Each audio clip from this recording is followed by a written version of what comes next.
Welcome back. This is By the Book, and we're your married relationship coaches. I'm Sent. I'm Sil. And today we're talking about Married at First Sight, Season 16, Episode 5, I believe. 6.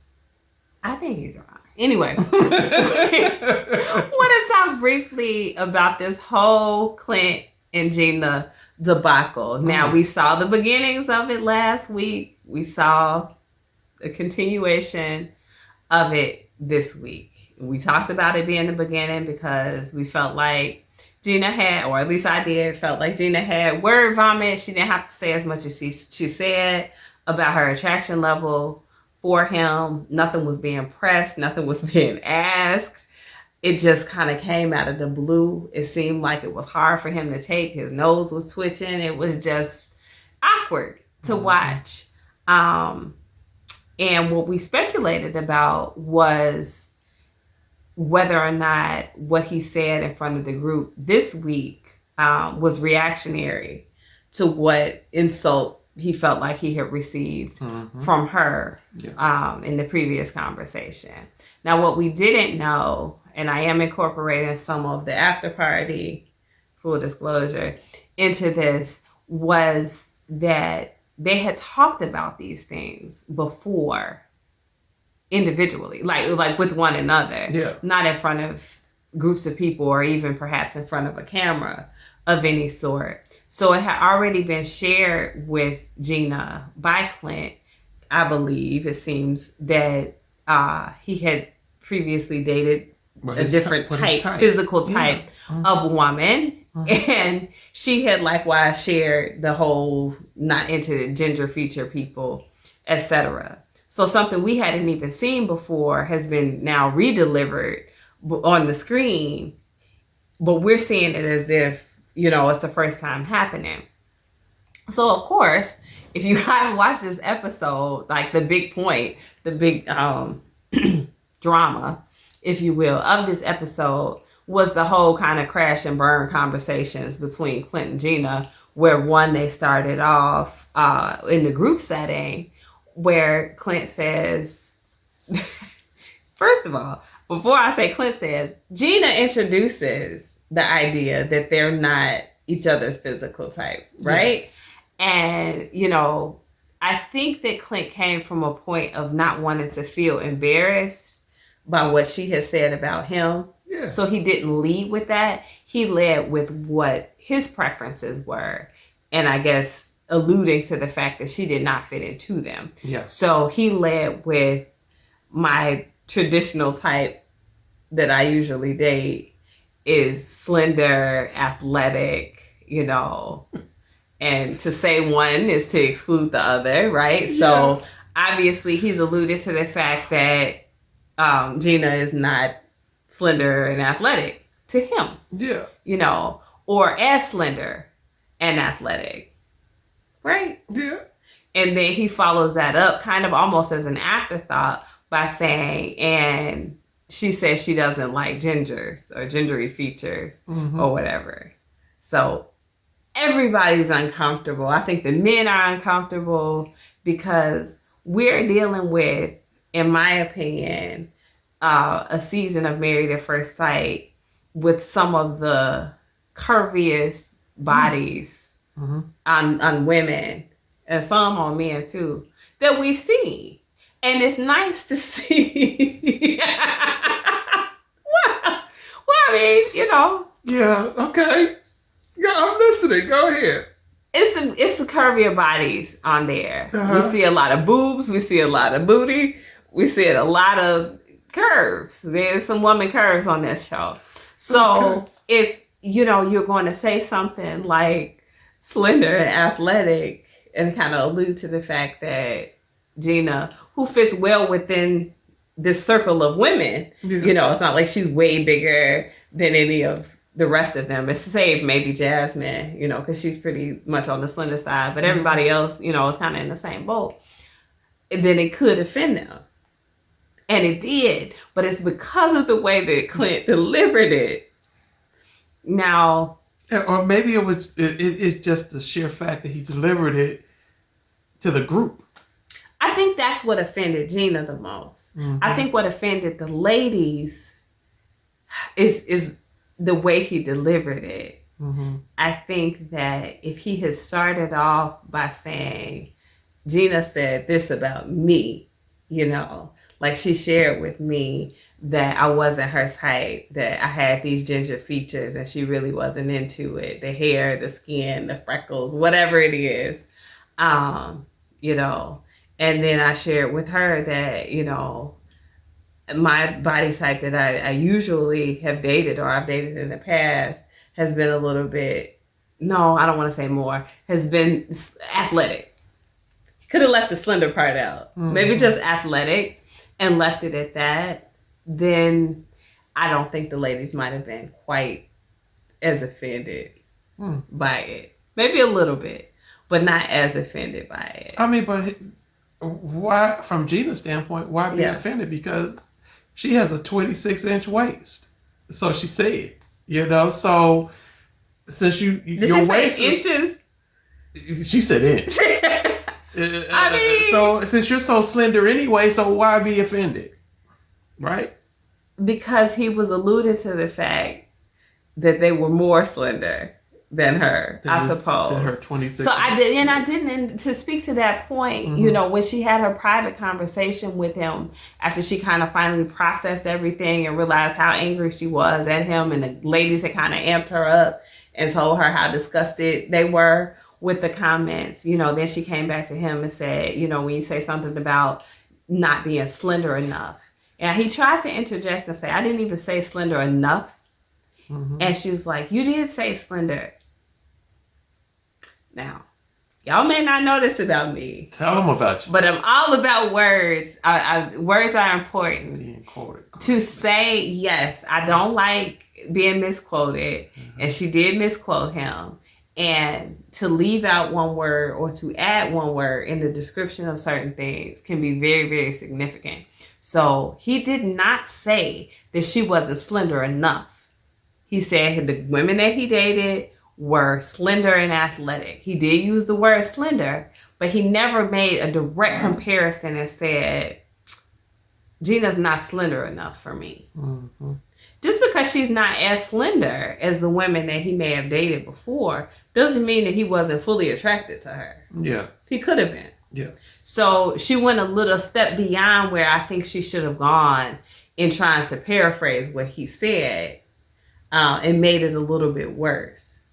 And as I said, we watched the after party already, and he was on there to kind of explain. And I think his disconnect came from the fact that they had these conversations already, and it had not yet been that offensive to her. Yeah. So it came as kind of a shock and a slap in the face for her to respond as negatively as she did. When these were things that were already out in the open. She knew, he knew, and now they were just sharing it with the group. Yeah.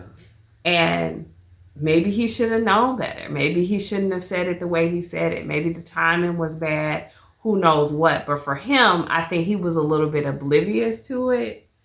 So, you know, what an unfortunate turn of events. I feel like there's room for redemption from this. I know it went really bad at the moment, but I definitely feel like if they talk to the experts or maybe even the producers who are there now, that they can have a better conversation about it. She was definitely prepared to be offended by that. Yeah. And I think the embarrassment of it having been said in front of the group, and to have the group of women come to her and express their disdain for the comments was just like more than she could take. Yeah. Oh my goodness. All right. My thing is, she interjected that line of issue, circumstance, whatever you want to call it. Gina, interjected that into the relationship last week. That was the conversation that she started with, telling him that he is not her normal type, and she doesn't go for guys that with gingery features. So she put this thing in motion. Right. And so obviously they had some more conversations off camera. They get back in front of camera with the whole group. They continue this conversation by her behest. She started the conversation again. Mm-hmm. And by which, now it's time for you to talk, Clint. And so Clint sticks his foot in his mouth or whatever. And so it just took a turn for the worse. It was a bad situation that just continued to get worse and worse and worse. Mm-hmm. I hear women talk a lot about double standards for men. Mm-hmm. Men say men can have sex with all these different women and women can't because women will be labeled. Yeah, sure. You hear all these different type of double standards. Well, I heard a double standard from this week's episode. The double standard is a woman can say that she's not attracted to a man for X amount of reasons. And then a man can't say that he's not attracted to this woman because of his reasons. His reasons could have been, now you said not enough, but I'm adding on. You're going to misquote them too. I'm misquoting them too, but I know I'm misquoting them. And so, I'm not attracted to you because you're larger than what I'm used to. And so, it's like, again, to me, it just sounds like a double standard. I mean, when she interjected that into the conversation and into the relationship, that she was not normally attracted to him, the trajectory, it changed. Yeah. And so here it is. He comes out of the back with what he's not attracted to, or what he's not normally attracted to. Yeah. And then the rest of the women want to get mad at him.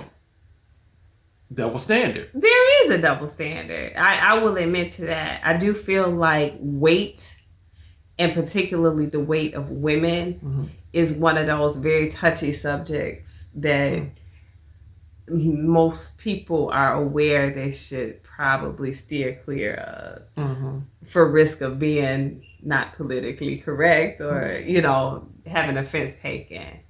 I don't think that he felt like he was delivering it harshly. Yeah. So I think he thought it was going to be more well received or just accepted. And it wasn't. People took offense.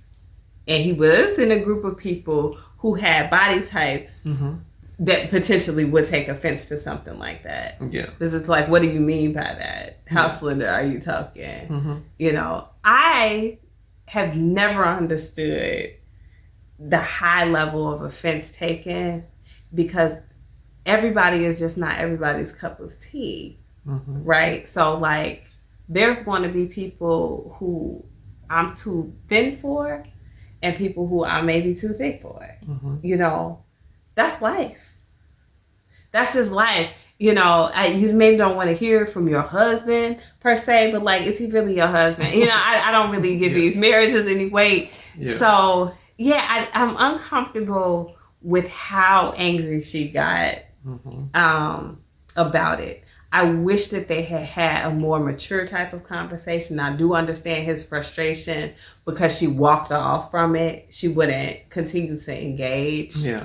I think, to be fair, I think she chose a bad time. I think she was still riled up when she talked to him, and she should have probably given herself more time to like process and calm down. Yeah. And because she was only looking for one thing from him. And he didn't give it, which was for him to like fall on his sword and be unwaveringly sorry. And he didn't quite do that. I didn't think he was like cold and abrasive about it. No. But he didn't give her what she wanted from it. And so there was just nothing else she wanted to hear. Yeah, you're right. She wanted contrition. She wanted a contrite heart. And he defended himself because he's like, well, you don't think that calling somebody a ginger is offensive? And here's where she kind of rubbed me the wrong way as well. And she was like, no. Very flippantly. Like, no. It couldn't possibly be offensive. I deal with gingers all the time. Like, I'm a ginger specialist. That's what I do at work. Have I told you about my job? Yeah. Like, did I tell you what I do? Like, So she was very resistant to the fact that should have been offensive. Then she apologized. I'm sorry. I didn't think that would offend you. I've never heard of that being an offensive term. So she did apologize, but it didn't ring sincere. No. When she said it. Her apology didn't have any contrition to it either. No, it absolutely didn't. His probably had a little bit more. Yeah, and then she used the women who were offended by what he said to like bolster her argument as to why she was as offended. And I don't think that was necessarily relevant there, because they had conversations that these women weren't privy to with one another. So to say that these people were offended by what you said versus I'm offended by what you said is a little bit different. If she wanted to say to him, I think you should apologize to the ladies that you said this in front of, because they don't know the whole context of our conversations and they were offended by that. And I think it would, serve you well to just apologize to them for going forward. I could have respected that. But her having heard this information on more than one occasion and then suddenly being offended, it's something about that rubs me a little wrong. Yeah. And then I think also when she was with the ladies and they were voicing how it made them feel, I think that was her point. She could have spoke up and said, well, we had this conversation a couple of times and I understand how you feel. And it did, when he said it in front of everybody, I did feel a certain type of way, but we've already had this conversation and I did interject this whole line of, but no, that was her opportunity to tell them, by the way, I have a 26-inch waist. Yeah, sure you do. Okay, if you say so. I ain't gonna argue with you, girl. But yeah, it was definitely a turn of unfortunate events. So however he voiced it. It was. Yeah. So what I want to ask is, do you guys think that they'll bounce back from this? I personally feel like they will. They can and they will bounce back from this. It's not going to be the end. I think they're going to make it to the end, to decision day. So I don't think anybody is going to walk away. I think that it's going to be addressed. Maybe I hope that it's going to be addressed. Because I don't want them to like give up at that point, because I think this is kind of silly. Yeah. Right? I don't want that to be the end all for what could be with them. Yeah. I agree, but I do think it's over just from the standpoint of, hey, I try to pay attention to what the show is doing and the previews that they're showing. And I didn't see any previews of both of them again together in any of them. And so I don't know, it just kind of makes me wonder, like, did they go farther in we can't have more than one couple walk off in a season. They'll be there. I mean it was something in the light of day. It's very trivial. That whole little thing was very trivial. Yeah, I understand it. It brought all of these different emotions to the surface. I get that. I get the feelings are real, but the conversation itself, that was very trivial. And so yes, if they put on their big girl drawers and big girl panties, they can get past this thing. Be like, okay, I overreacted, and I never should have called you a ginger. If they really put on their adult shoes, then they can see their way through it. But that's what they're gonna have to do. I think they will. They're like the oldest couple on the thing, so I think they can pull it through. Enacting the youngest.